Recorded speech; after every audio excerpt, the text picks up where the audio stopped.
What's up with it? Come on in, like, comment, subscribe. Got some shit for y'all today.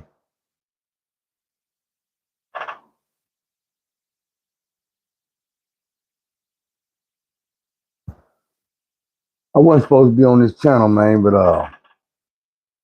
again, they hating on me. I can't even go live on the new channel right now for some reason. We're gonna work it out. What's up with it? What we not gonna do is we not gonna trip. Maybe y'all see this part of the reason why I'm put the, you know what I'm saying, say forget everything they got trying to hold me back right now, man. Y'all put to get this video. What's not supposed to be on this channel. What's up with it, King David? Shout out money too. Look, before I do anything else too, man, time out. Melinda Adams, let me give you your shout out. Everybody take time, wave at Melinda, say, y'all say, hey. Melinda watch all my videos. She comment on all my videos. Whether it be good or bad, she always gonna let me know what she feel. She been gone for a minute, but she back now in full force. She commenting on everything. So shout out to you. Man, I'm gonna give y'all these other 10 steps on this 20, but I was thinking, I was like, man, and I might have to do a whole video on finesse and failure. But I'm like, I got to let y'all know that the same way you can finesse success, you can finesse failure. I'm gonna give you an example of it. The things that you put in your mind occupy your space and your time with has a strange way of becoming your real reality and your circumstances. Let me break it down. Y'all probably remember me telling y'all before I ended up catching my charge and going to prison, me and my roommates used to sit in the house all day and watch Blood In, Blood Out, man, over and over and over. Like a 3-hour movie. We probably watch that junk twice a day at least. I'm talking about people shop up at the house and be like, damn, y'all watch this again? We like, hell yeah. They sit there down and watch it again too. Man, we watched that movie from the time we rented it. We never did take it back. We watched that movie until we a jail cell, a prison cell. And I told myself, I said, man, I remember I used to be watching this damn movie at the house, man, telling myself, well, I never want to go to the jump. Boy, wasn't a year later, I was headed that way. But another thing I was gonna tell you, like this shirt, I had the shirt on already before it even hit me this morning when I came in here and turned on the phone to YouTube and got to seeing that Mo BMF indictment passed out. I will ask us a question for y'all real quick. Am I an official BMF member? Well, it's murky waters. The reason why I'm gonna explain that to you and I'm gonna say that to you is because of this shirt. Have I ever did any kind of crimes or shit that I was talking about as a part of BMF? Nope. Not then, not whatsoever.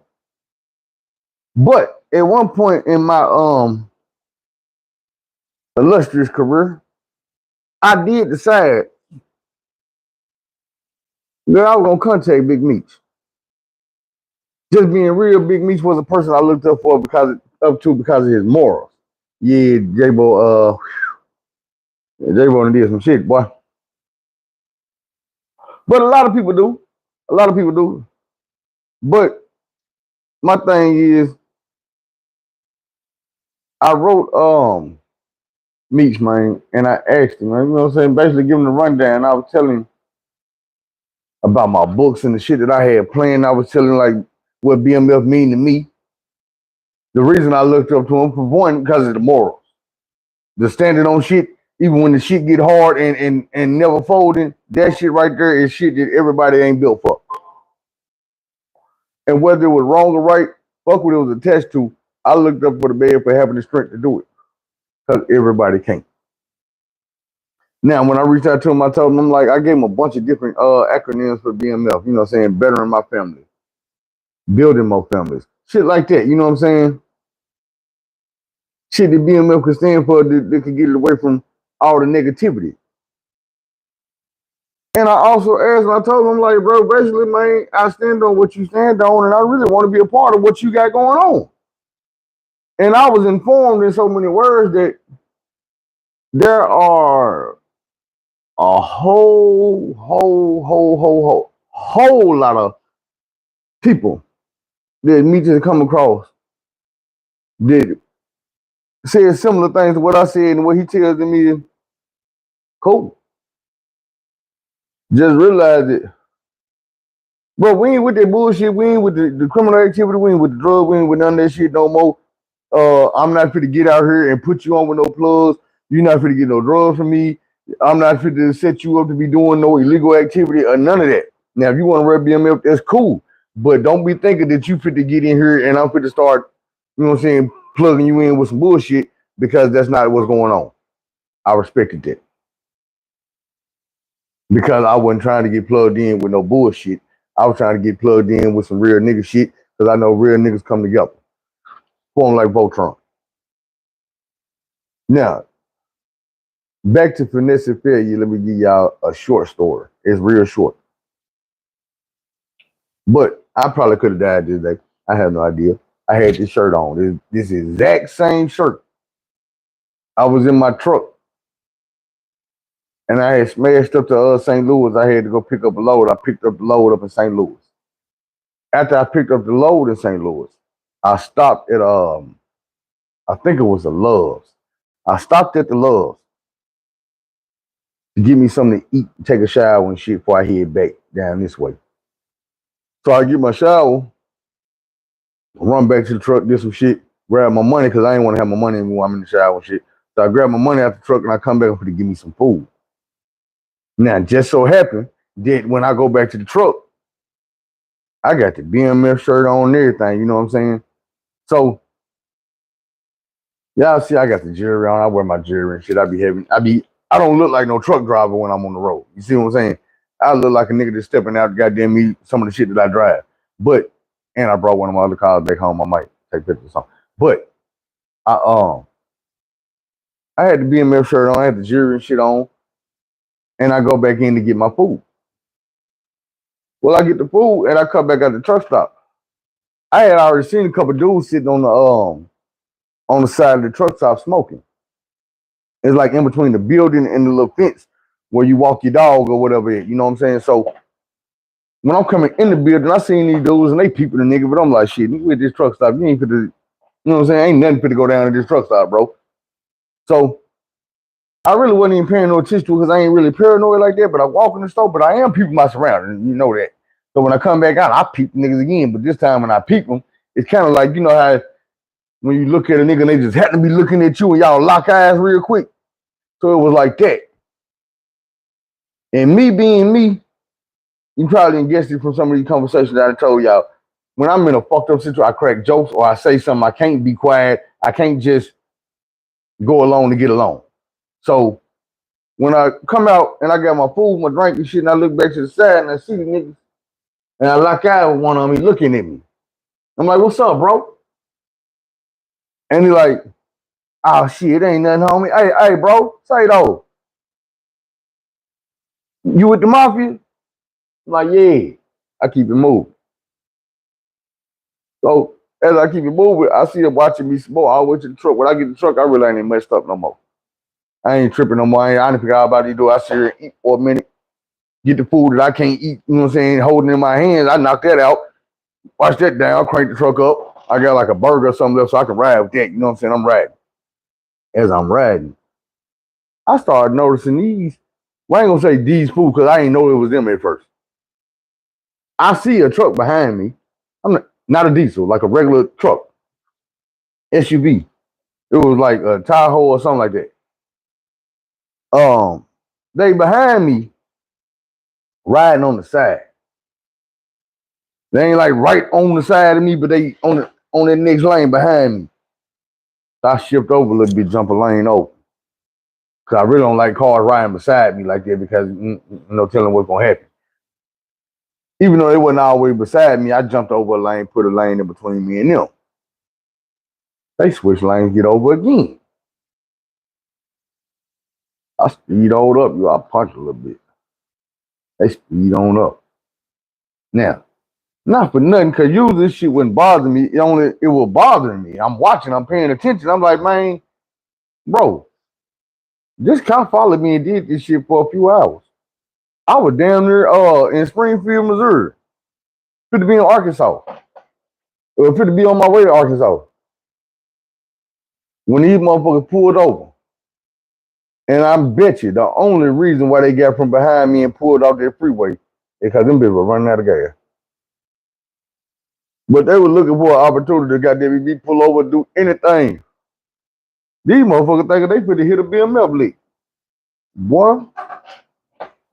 And if that's the case, if they could have got me to stop their truck or they could have caught me and got me to pull over, bro, them motherfuckers gonna kill me. I know they would. Because I done been on the other side of that shit. I know how it go. When it's you thinking you got a leak that big, nobody walks away. Except for us. Everybody else? Yeah, what? You know what I'm saying? $1 bill. Anyway, it ain't about that, man. I'm just letting y'all know.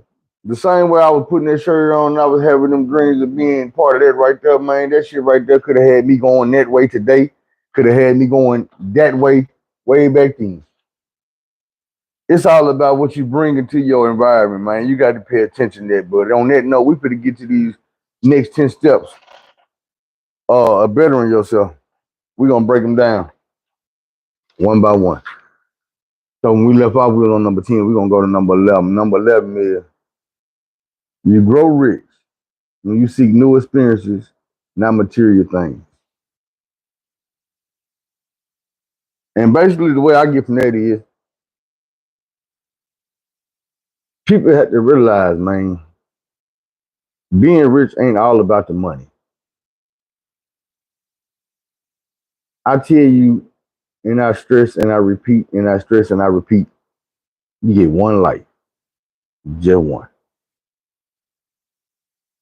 And everything you put in your life is all you're going to have in your life. So if you want to sit here stagnant all damn day or all year or all whenever, it's cool. But I promise you, if you don't stop just valuing these material things that you working every day for, like you go to work every day and spend your money on material shit, and then you go back to work to maintain or to get more material shit. But it's more to life than just that. You got to look around, and you probably gonna catch a theme to this part of the 10 rules. Or should I say the 20 rules? But man, you got to learn how to slow down and enjoy your life.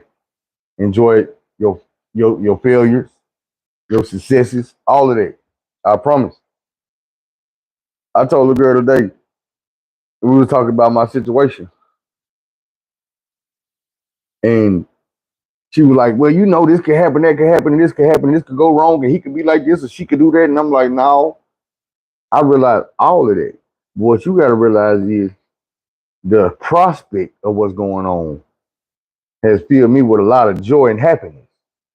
And even though I know that could be snatched away at any moment, I would be a fool ass nigga not to enjoy why it's here. Because I done had plenty of days where I didn't have no joy and I didn't have no happiness. So I'm not gonna turn down no joy and no happiness. Just because I'm scared it ain't gonna last always. I can cure that disease for you right now. Joy, pain, sorrow, trouble, don't none of that shit last always. It's seasons. You got to make it through it. And on that note, we'll go to number 12. 5 ways to make your money do what you love. Let me say that off. 5 ways to make money doing what you love. Or else you will end up hating what you do. Now, I'm pretty sure this self-explanatory old dude told me a long time ago, if you love what you do for a living, you'll never work a day in your life. And what he meant by that was, when you getting paid to do what you love, it ain't work. You know what I'm saying? That ain't work. Your time ain't, you know what I'm saying? Work is when you at work, you, oh man, I can't wait to go home. I can't wait to get away from these folks. Evo drive me. Man, when you got a teacher that love kids more than anything in the world, when she wake up in the morning, she can't wait to get to work. When that last bell ring at the end of the day, and all her babies is going home, she feels some type of way. Can't wait for this nighttime part to be over with so she can get back here in the morning with her kids. That's what she loves. It ain't work to her. It's the best part of the day. You got doctors who really want to save somebody's life. And when they do, it ain't work. It's the best part of their life. It make everything they went through, all them long ass papers, all them essays, all them years of studying and going to school and reading books. And when a motherfucking family come in there and tell you, man, I'm so glad you saved my father, you saved my mama, I guarantee you that doctor don't regret none of that shit he went through to learn how to open that heart up. It's all working now. That's not work. But we're going to move on because some of the stuff we're going to take a little bit more time on. Learn a high income skill and you'll never worry about money again. I agree with that. I told y'all, so y'all know about it. When I came home from prison, one of the things I wanted to do was get that barber license. That's a high income skill. That's, what I'm saying? And when I say a skill, for a lot of people who don't just know the difference, a skill is something you have they can't take from you. You see what I'm saying? It's just like a skill in a trade. You can go and become a lawyer and you can be disbarred. You can't practice law no more. You can't make no money off that shit. You can't even, you know what I'm saying? I mean, you might be able to get some advice, but you ain't going to no courtroom. You ain't serving them, but you're not going to be an attorney. But me being a barber, bro, if we was in the apocalypse right now, people still going to need something done to their hair. You see what I'm saying? It don't matter what's going on in the world. People going to need something done to their head. People going to need food. As long as there's cars around, people going to need a mechanic. That type of shit. That's why you have mechanics at the shop and you got shade tree mechanics because they got a skill that you can't take from them. You can fire them. You can take their job away, but he can go home and do that same skill. Use it. Hey, you need your car fixed? I got you. Still get them bills paid. Just like me, I can come home, cut them clippers on, and get you clean as I could at the shop. Nobody can take them skills away from me. They can take my job. They can't take my work. It's in here and it's in here. There's so many other skills. There's so many other trades. So one thing I want to tell people who have been in prison and came home is get you a trade. Get you a skill. Man, that list of jobs that they always talking about hire felons. Be for real, man. We all got that list. We all went and applied for them jobs and we all got turned down from them same jobs that they told us the whole time we was in there was gonna help us. If you go to one of the places and get the job, you find out why real quick when they make you call them people and answer all them questions, and then you realize that they fit to get money for hiring you. So hiring you is nothing to them because they're not even paying you. The government really paying you. They keeping the money in their pocket. Because you go call and get them accredited before they even hire you. So they say you got a job, but call these people and let them know. So they can ask you, you know, want government assistance, anybody in your house with week of tea, or any of that shit. Yeah, because it's the government you on the phone with now. They sign me up, coach. That's what you doing. They don't even tell you that, but that's what you're doing. The job you getting is basically like you signing up for food stamps or some shit. The government basically giving you that job. And they getting a write-off for it. You can believe that. Number 14, if you are not willing to work for what you want, you don't deserve it enough. That shit's self-explanatory. I told y'all, and I keep telling y'all, and I'm going to keep telling y'all. If you don't want to work for it, you don't need it, you don't deserve it, you don't want it, whatever it is. Don't try to get it the shortcut way. Don't try to steal it. Don't try to take it. Don't try to borrow without asking. You know what I'm saying? Because you never want to be sitting behind them bars, sitting behind that door with that little bit ass window, talking through that flap, hollering, "Hey, CO, nurse, nurse." You don't, and that ain't even the bad shit. That's just the everyday normal shit that's gonna stress you the fuck out. People not gonna tell you about the little shit. They'll tell you about all the shanks and assault, fights, that type of stuff. Bro, that's not all that's gonna be getting to you. I'm gonna tell you, waking up in the morning and it's 20 degrees in the room, you don't even want to cover up under the little thin wool blanket, that's gonna drive you. That same little wool blanket I'm telling you, that army blanket that I'm telling you about, the one that you put over your head and it pull the hair out your head, you have patches and bald spots in your shit. That's one of the things that drive your ass sitting in prison that people not gonna tell you about. Niggas who swear me down, they been there, they don't. Man, I'm gonna tell you some real shit. It's so much shit about getting locked up or getting in trouble or going to prison that you not even gonna never think about until it's driving this shit out you.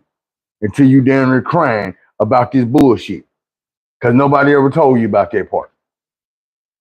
Nobody ever told you that, nigga, when you go to jail and they put you in intake and you sitting in a little cell by yourself or with these other people, bro, you might be in there 3, 4, 5 hours. I'll tell you this thing like a week. Bro, when you go in and they put you in their first unit, their first cell or barracks, wherever, where everybody fresh and they trying to decide what unit they gonna put you in, is usually about at least 48 to 72 hours in there. Gonna dry the shit out you. It's like you're in purgatory. Bro, that's some of the hardest time you gonna do. And you ain't got to worry about getting beat up or none of that. You in there by yourself. And they're gonna drive you crazy. I'm telling you, it's like being in a hole, but you ain't never been through it before, so it's gonna be worse than the hole. By the time you get to the hole, you done been through some shit, you done been in jail or whatever. So you done got a little bit tougher skin. But I'm telling you, man, it's simple shit, little bitty things about giving your life to prison or giving your life to jail. And I say giving your life because once you're there, it ain't your life no more. But once you give them people your life, you're not gonna like your life no more. I don't give a damn what you got going on. You could be in prison with $100,000 cash stuffed in the wall. You could be in there fucking female officers. You could be in there eating free world food, flat screen TV, cell phone. I'm talking about Pornhub all day. Is that enough? You gonna be satisfied with that? Do you think you're gonna be content with that? Giving a woman $300, $400, $500 for about 5, 6 minutes worth of sex, you gonna be straight with that? And then when you don't get to finish off, she gonna tell you, "Hey, you better get to playing with it while I'm putting these clothes on and walking out of here." You pay for 5 minutes. That's all you gonna get. You never know. I'm just saying. It's certain things about being locked up you ain't never thought about because you've never been in that situation. You just ain't. I watch the same YouTubers that y'all watch, so I know they not talking about the shit. They talk about the same 2 or 3 things every episode, all episodes. And don't none of it sound like reality. So when I tell y'all shit, that's why I try to break down a little bit of detail. And I let y'all know. Picture this. I remember in Varn unit, walking them hallways and being in them barracks, gray, concrete, cinder blocks. The same cinder blocks that you build these buildings with out here, that's the wall. The floor, gray concrete. Gray bricks in the wall. That's all you got. It's so drab. And then you got that little pale greenish looking shit that they color the bars on the windows and the bars on the rag gates in the hallway. That's the only color you get. Other than that, everything is great.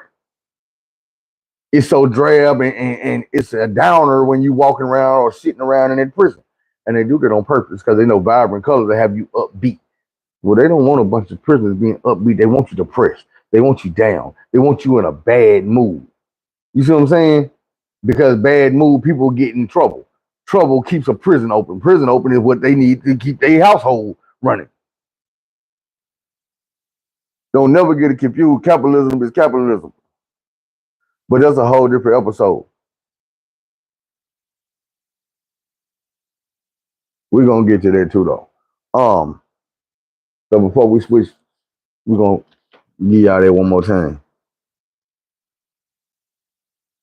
If you are not willing to work for what you want, you do not deserve it enough.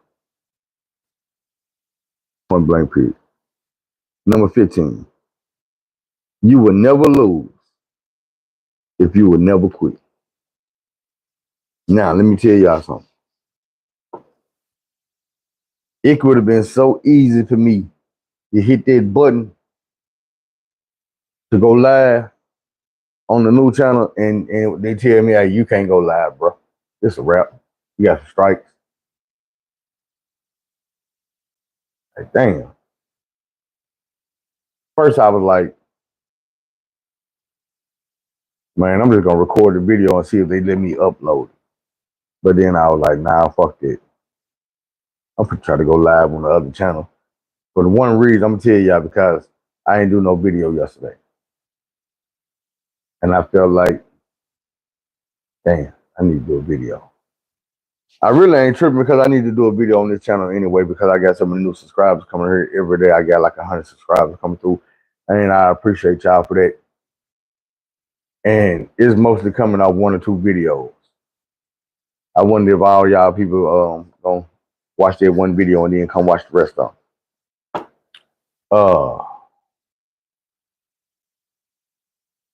We're gonna never quit, never losing. Another thing, and this a reach. It's a reach. When I was telling y'all the story about the shirt, and I'm thinking, you know what I'm saying? In my head, I'm thinking to myself, nigga, I just filled this truck up. I could probably make it down to damn Dallas. I wasn't gonna stop. I won't keep on going. Because I'm looking at this truck they was in, and I'm like, y'all ain't, you know what I'm saying? You're not going where I'm going. As long as I can goddamn keep you from getting up here when I'm up here, I ain't got nothing to worry about. You ain't gonna try nothing with this trailer back here, because you're gonna end up all over the highway somewhere talking Jesus. I seen a clip today, and at first, I ain't gonna lie, I had some smart shit to say about it. And it was a clip on either Facebook or YouTube. What's up, Phyllis?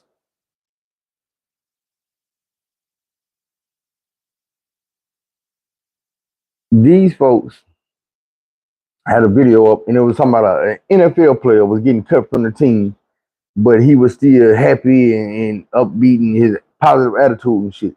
So he come in, he hugged one dude, white dude, boom, he hugged dude, like, what's up, coach? Black coach over here, like, what's up, man? What's up? Ooh, he smile, he sit down, he happy, he gonna dress, shake, like, man, how y'all doing? He was like, man, we okay, man, but gotta give you the bad news, bro. We gonna have to let you go. He was like, real? He said, man, I understand, bro. Don't even worry about it, man. He said, man, I just like to thank y'all for the opportunity y'all gave me. You know what I'm saying? I really appreciate that. And I hope y'all do good, man. I'm gonna be rooting for y'all boys. You know what I'm saying? So he stood up and they hugged him again and he walked out. That's the end of the clip.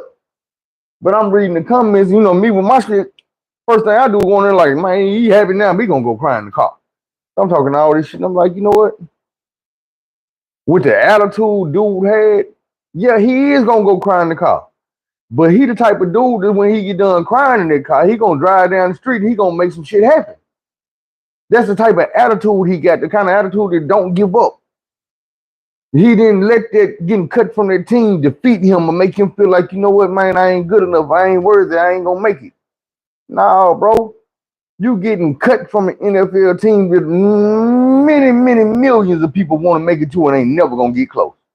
Ain't never gonna get close. You already here and you lost this opportunity, but you probably did enough to get another opportunity. If not, then you close enough. You this damn close to making the NFL team. It ain't time to give up. I seen a video I was watching, man. I don't mean to make this all about football, but y'all know that I be showing that Razorback shit. Y'all know that I wanted that offensive coordinator fired. He gone. It's a dude named Kenny Guyton. Used to be a quarterback for Ohio State. He was on staff and he has been promoted to quarterback coach and offensive coordinator.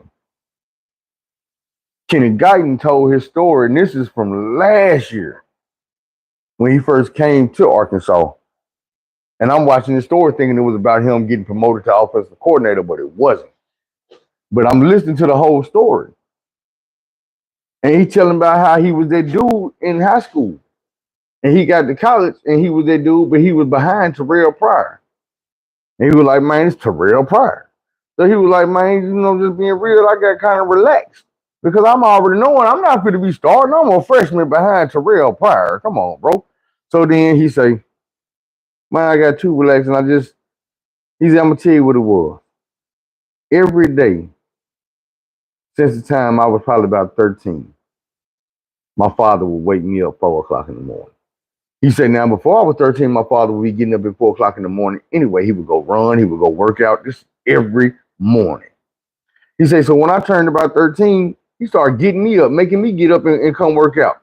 I'm playing football stuff. I'm doing the workout. He said, man, I'm not going to lie. I used to love working out with my father. But when I got to college, I was like, shit, I ain't got to get up at 4 and work out no more. I ain't got to do all that shit. He say, that third year in college, Terrell Pryor was gone. He looking like, yeah, got to be the man. Only problem was, freshman came in, I think his name was Braxton Miller. Well, that freshman wasn't playing. He wasn't taking no days off. And he wasn't sitting back talking about, I don't have to get up at 4 a.m. and work out no more, because he was coming out of high school like, damn, I'm going to Ohio State. Nigga, they got Kenny Guyton up there. Terrell Pryor just left. I got to get on my shit. So he got on his shit. And he stayed on his shit. And when he got there, he started over Kenny Guyton. And Kenny was like, hold on, man. How y'all gonna let this freshman come here? And he had to realize, you know what? Dude out here putting in the work, and I quit doing that. I felt like I didn't have to finesse this success because I done made it to Ohio State. I'm kind of on the backup QB. Yeah, nigga, you the backup. And if you would have had that mindset when you first got there, then maybe you could have made it what Terrell Pryor was the backup. So your boy Kenny Guyton got a few starts over the years, no more than 6. But he changed his attitude. You see what I'm saying? That's what I was getting at. He changed his attitude when he realized. And that attitude change is what made him get noticed at a game after he had left college and he's not in the NFL. But that attitude he had is what made him get noticed when he came back to Ohio State just to cheer the team on and watch a game. And he walked past one of the coaches and they asked him, hey, you coaching yet? And he was like, nah, man, I ain't coaching yet. He was like, man, I could use you, bro. I could use you. This wasn't Ohio State. This was the opposing team. Dude told him to fly down to Houston that weekend, man, try for his job. Man said he showed up with a suit, thinking he finna do an interview. Next thing you know, he out there on the field with a suit on, giving instructions, telling the quarterback what to do.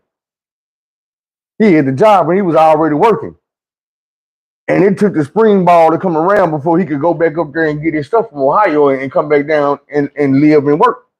And I'm just thinking to myself, man, you never know what your attitude, a positive attitude. Yeah, he didn't make it to the NFL. But that attitude that he developed trying to get to the NFL got him to where right now he at the University of Arkansas as an offensive coordinator. He never saw that coming. Never saw it coming. 2 weeks ago, he didn't see that coming. That man just got a whole big bankroll raise. You know what I'm talking about? His money just went up, up, up.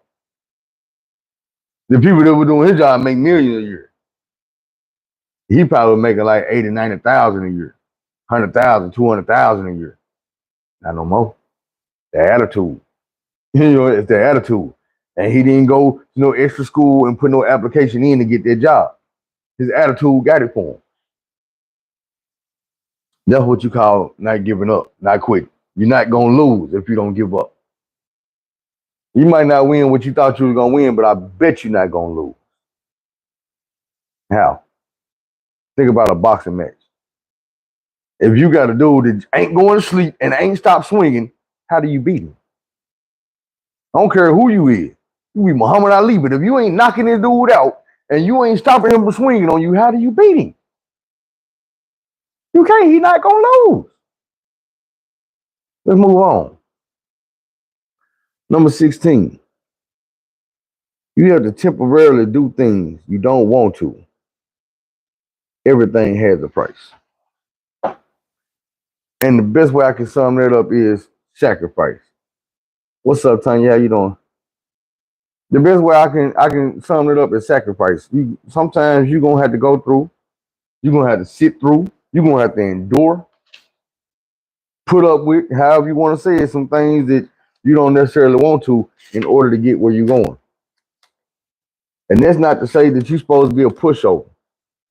But what I'm saying is you got to learn that sometimes you're going to have to sacrifice. Everything ain't going to go your way. Or sometimes it's just going to have to be some things that are going to be prioritized. You're going to have to decide what's more important.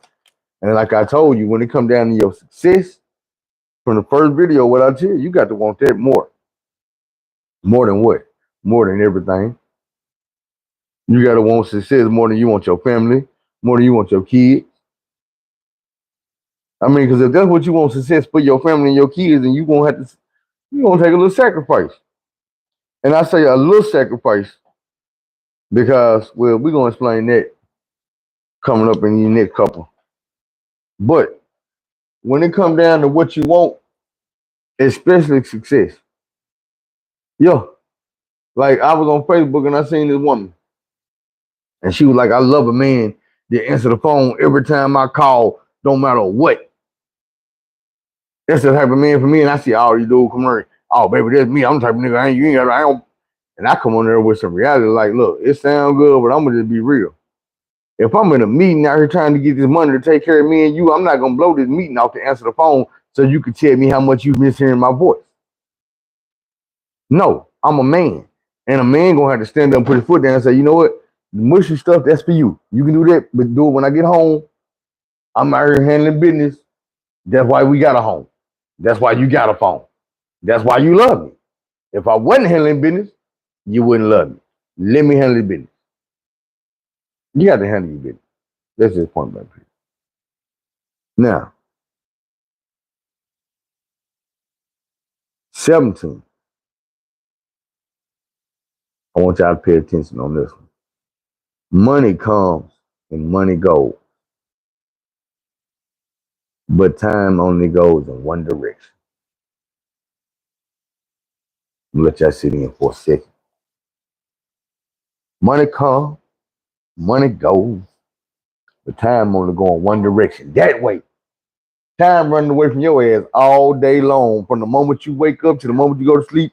Well, look, from the moment your daddy said, ugh, time. What I mean? Ask your mama, 9 months, that's time. They waited them 9 months, you got her. However many years you in that time. Time ain't never gonna stop. It ain't stopped all the time you've been alive. You see what I'm saying? Not only do you got to use your time wisely, you got to share your time wisely.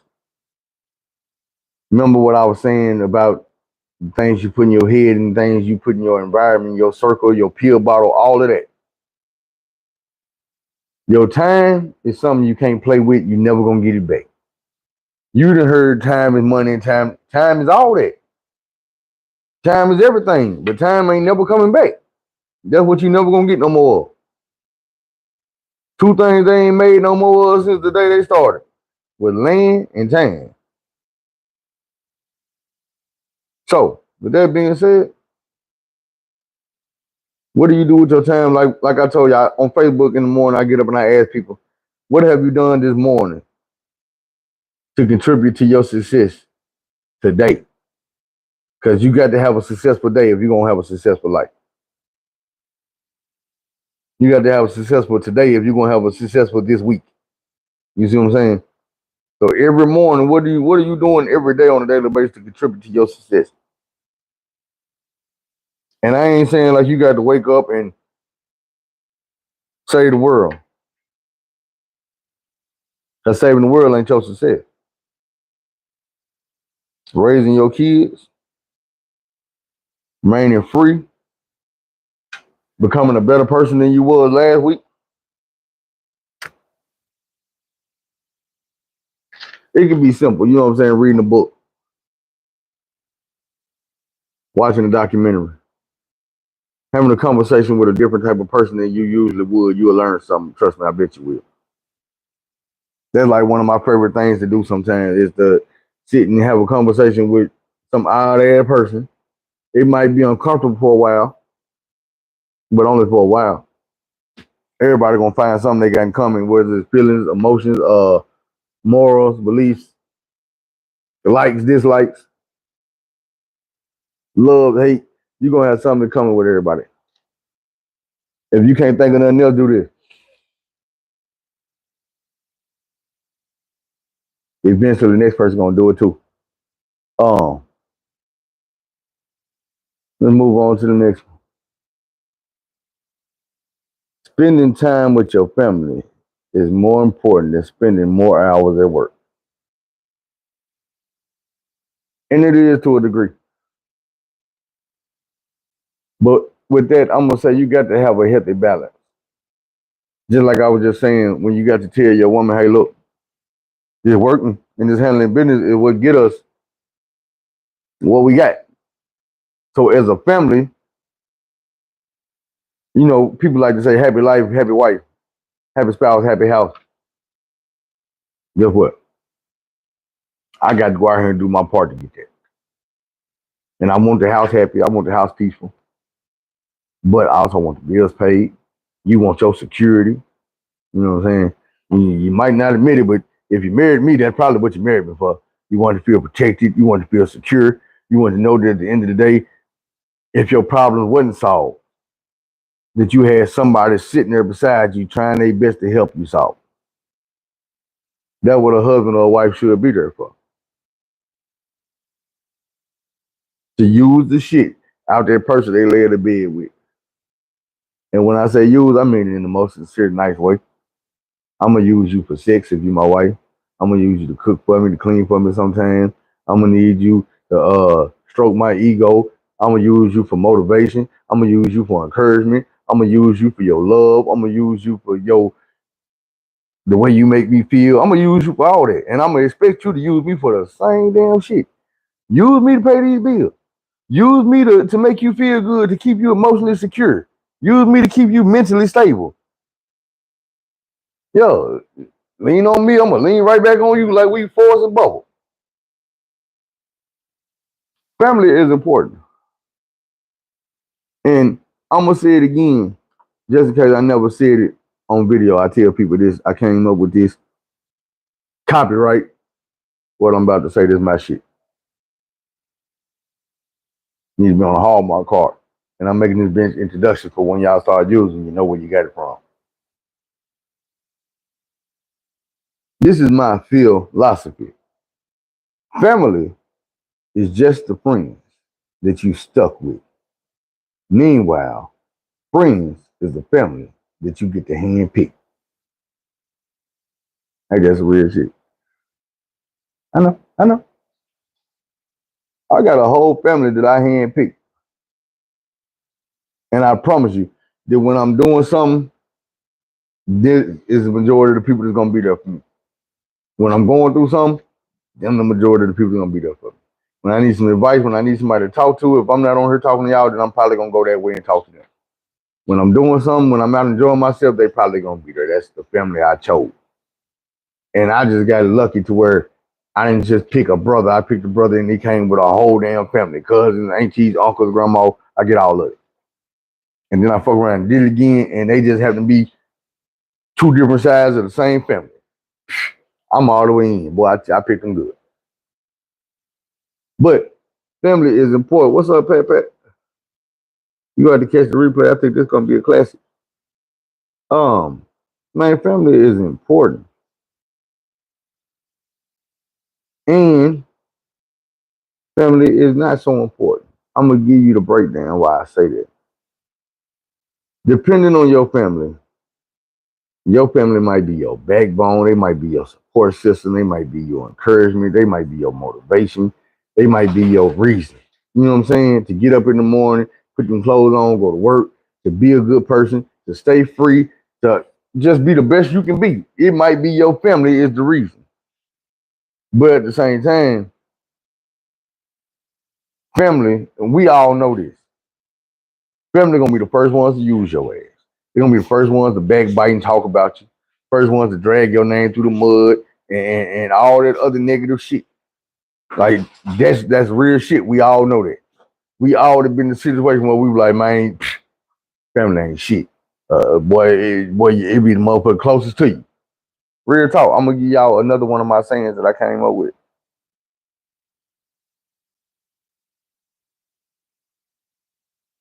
You don't gotta worry about the trees down the street. It's the trees right around your house that's gonna throw the shade on your house. You see what I'm saying? Ain't nobody throwing shade your way but them motherfuckers right around you. Them the ones that know your business. Them the ones that's hating on you. They jealous of you. They envious of you or whatever it is. It's them. It ain't the people down the street. So you got to watch that. But don't never get it misconstrued. If it's morals and it's love in the equation, family can be the best thing that ever happened to you. But it could also be the worst. I'm not going to lead you down the wrong road. Just because people in your family don't make them your family. Like, you know what I'm saying? Just blood do not make you family. I found that out the hard way. I tell my family they say, look, a lot of y'all, I mess with y'all because my mama love you. I get the concept of family. I mean, I get the concept. I don't get the gist. It's a difference. I know what I think family's supposed to be like. I never had that with my family. And I'm not just talking about cousins, aunties. I'm talking about my sister, all that. Like I ask my mama, I tell my mama sometimes I have my breakdown moments where I just go through some shit and I be explaining to her. And I'm like, man, I don't understand why me and my sister is the way we is. You know what I'm saying? I don't understand. I can't understand for the life of me why. And I tell her, man, you know, I know people who got brothers and sisters and it's not like this. They don't argue. They don't fight. They will kill you over them. Not the other way around. They not going to touch brother or sister. They not going to steal from brother or sister. They not going to lie. They not going to fight. They not going to argue. And neither is you. Because if you do, then brother and sister coming. All of them. Man, I done had time sitting around where it's me and 7, 8 other motherfuckers. And the only motherfucker that did anything wrong to me was my family. Right? I can agree with that. Families ain't born, they made. But like I said, don't get it misconstrued because if it's done right, then you're gonna have people that you've been birthed to that you know what I'm saying, they morals and the fabric of their being just ain't gonna let them be that dirty person.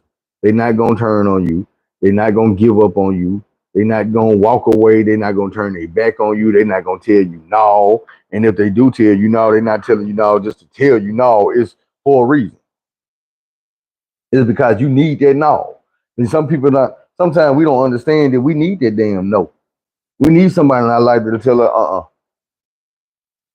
uh. I'm gonna give y'all an example. I can't tell y'all because I ain't ready to put all the information out there because it ain't just it ain't about me. I know when I put the information out there, I'm probably gonna end up having to defend myself because it's evil. But I say this: I told y'all when I had came home from the joint, it was a point in time where I was messing with that girl. I was messing with the girl, and I had one of my partners that used to be one of my roommates when I went to the joint.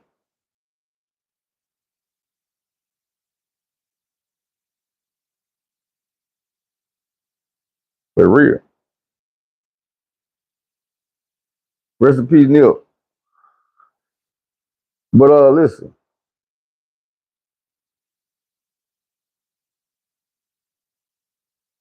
damn, I remember who I was talking about. What I don't remember exactly what aspect I was getting it.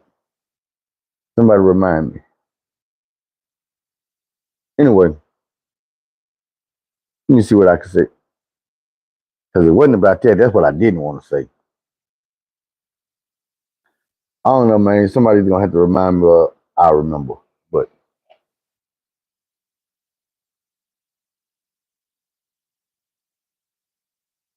he threw me off when I read the comment about Nipsey. Maybe I need to move on to the next number.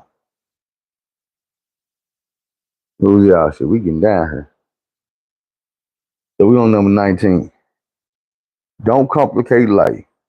We won't be here forever. Your time is too valuable to waste on nonsense. And that's just part of maturing and growing up. Like I say, you prioritize, man, and you figure out what you want in your life and what you don't want in your life, and then you spend the rest of your life on that mission. It's footnotes and sidebars along the way. You know what I'm saying? Pit stops, things you're gonna be doing that wasn't in the plan. But for the most part, like I say, man, like on the last video, once you get to a certain age, you should be ready to cut out the childish things and realize, okay, this life. I got one life, I got one shot. Not this my chance to blow. I need to figure it out. Like, I don't know how y'all was or how they did y'all when y'all was young. I remember people coming to me and they'll tell us stuff like, man, what you want to be when you grow up? Malik say hustling and motivation take dedication. And they do. I remember what I was about to say when I was talking about dude. So when I got out the joint, man, I had a little time when I was, you know what I'm saying, messing with that girl. You know what I'm saying? Get my nose dirty. And one of my old roommates, I guess he was on calling himself on kingpin status at the time. He was moving, you know what I'm saying, a little something, something. He was moving a little something, something. So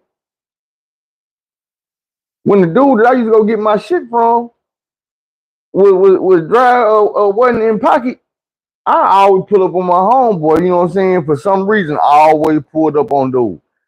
Knock on the door, dude would be outside watching one of the cars or something, or just talking to, you know what I'm saying? I ain't gonna say his butler. It was another dude from the hood who had fell on hard times. And I'm gonna tell you that story probably at another time because it's some of the realest shit I ever seen. That's another reason why I ain't never said none of the shit that I told you I'm not gonna say. Because no matter how much bullshit I done seen dude do, I done seen dude do some real shit. Like shit I ain't never seen another human being in with my own eyes take time out their own life to do. And for that right there, I gotta respect that man forever, bro. For that right there. There's a whole lot of shit I don't respect him for. But I can't not respect it. But I can't not respect this either. Not nan time that I pull up on this dude and try to get some of that white girl. And he gave it to me. He wouldn't give it to me. He wouldn't sell it to me. He always had this, oh man, I'm fresh out. Bro, out. The shit I got right now bad, bro. You don't even want to fuck with it. Man, dude had a million excuses, but he would never, never in his life gave me any of that shit. He ain't never sell me none to use, never sold me none to sell, none of that. And I respect dude for that. Because even I did a nigga like that, man, that I fucked with and fuck around and sold him some, and I knew I was wrong for doing it. I knew I was wrong. I told y'all about that, but you know what I'm saying? I gotta respect dude, man, because when I was at a low point in my life, that man could have took advantage of the situation and he didn't. And I gotta respect it.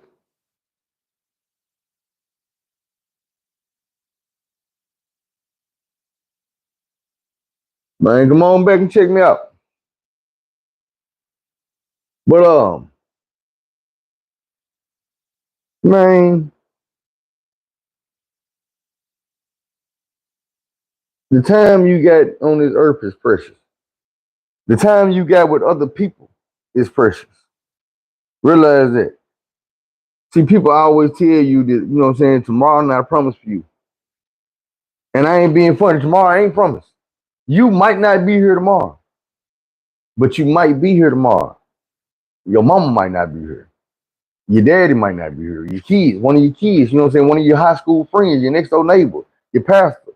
You never know who it is gonna be that's gonna leave this earth. That's one of the reasons I always tell you at the end of my video, man, tell somebody you love them. Because sometimes you never know who need to hear that, bro. Somebody might actually need to hear that somebody, anybody in the damn world thinking about them and give a damn about them. You never know when it might be your day. And you wake up and you ain't feeling it. Your motivation ain't there. You sick. You been going through too much shit. Your boss been fucking with you. You lost your job. You know what I'm saying? You about to lose your house. The car gone. Your kids disrespectful. You can't get them to listen. You know what I'm saying? You never know when that day gonna be the day that you just ain't had enough. And you ready to break down, and then somebody pop out the blue and just say, you know what, bro? I love you, man. And that shit gonna hit so hard. That's baby mama's head. All she had to do was say, hey, put a smile on my face.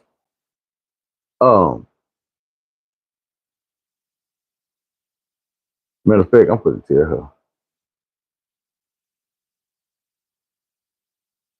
Out the blue. Just doing the 3 words. I know it's gonna put a smile on her face. She pregnant. She need to be smiling. Yeah, that's what it is, man. You just never know what's gonna happen, what's gonna go on. So you got to appreciate life, man. Appreciate the people in your life. Even the bad people, the bullshit in your life, you need to learn to appreciate it. Because I promise you, it's making you a better person. All that bullshit you went through, all that game that dude ran on you, that made you that much smarter when you find the man that you're supposed to be with. You recognize the real man by all the fake bullshit you done had to deal with. You see, oh, this motherfucker different. Oh, he ain't the same. She ain't the same. Now, the bullshit ain't never gonna be fun to go through.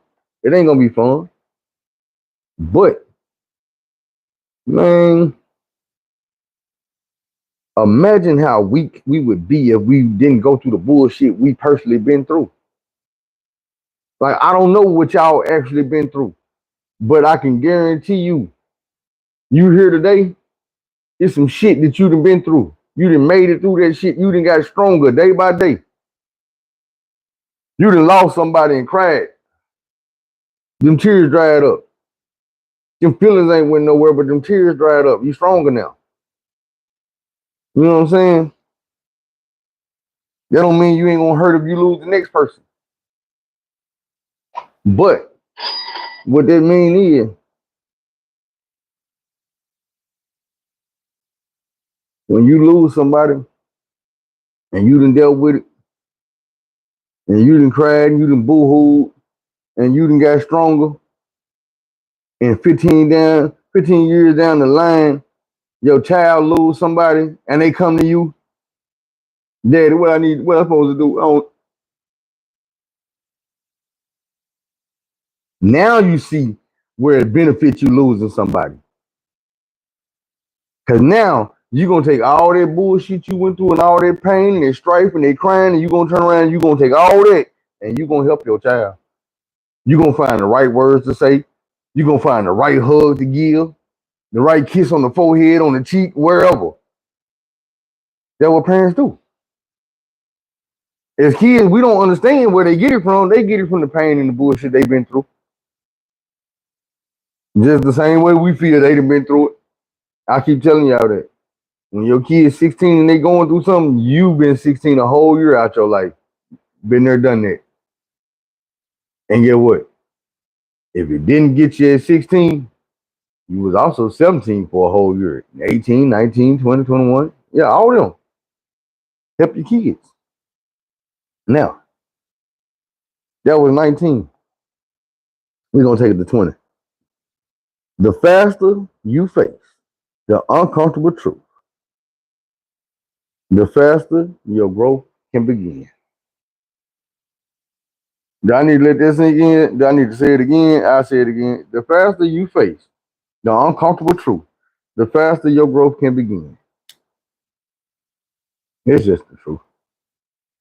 It's the truth. If you've been to any type of substance abuse program or anything like that, you know.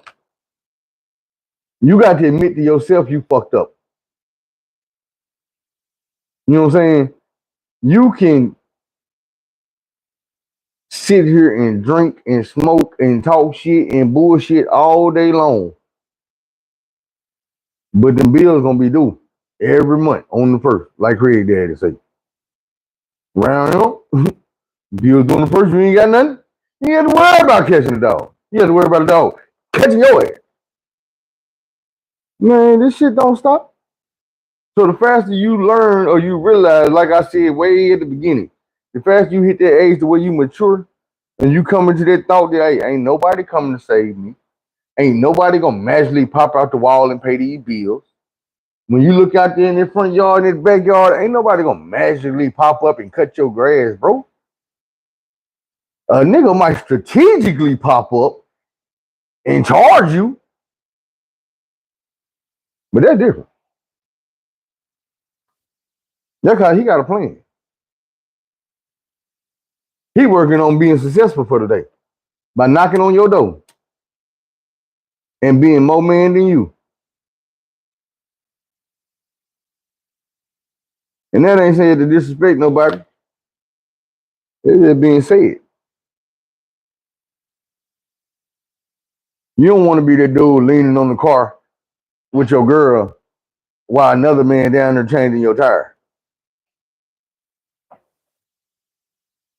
That don't even sound right. Can you picture that? You leaning on the car while your girl standing back watching dude change the tire that you can't change. I guarantee you that's the beginning of the end, bro. If the relationship ain't gonna end, I'm telling you, a little bit of respect and it chills it off a little bit. So men, you got to be men. Women, you got to be women. I know shit hard because society these days tell us we can be whatever we want to be. We can be a chimpanzee. We can be a bag of chili. We can be a cigarette lighter. Man, look. Be a man and a woman. Be responsible. Be mature. There's a lot of things you can be that's going to help you and help the people around you. Don't be on that bullshit. Don't be trying to take them shortcuts. Don't be afraid to take that long road instead of that wrong road and do things the long way instead of the wrong way. And on that note, go tell somebody you love them, man. Them the 20 steps of finessing success. I hope it helped you like it helped me. We catch y'all later on. Appreciate you. Have a good night.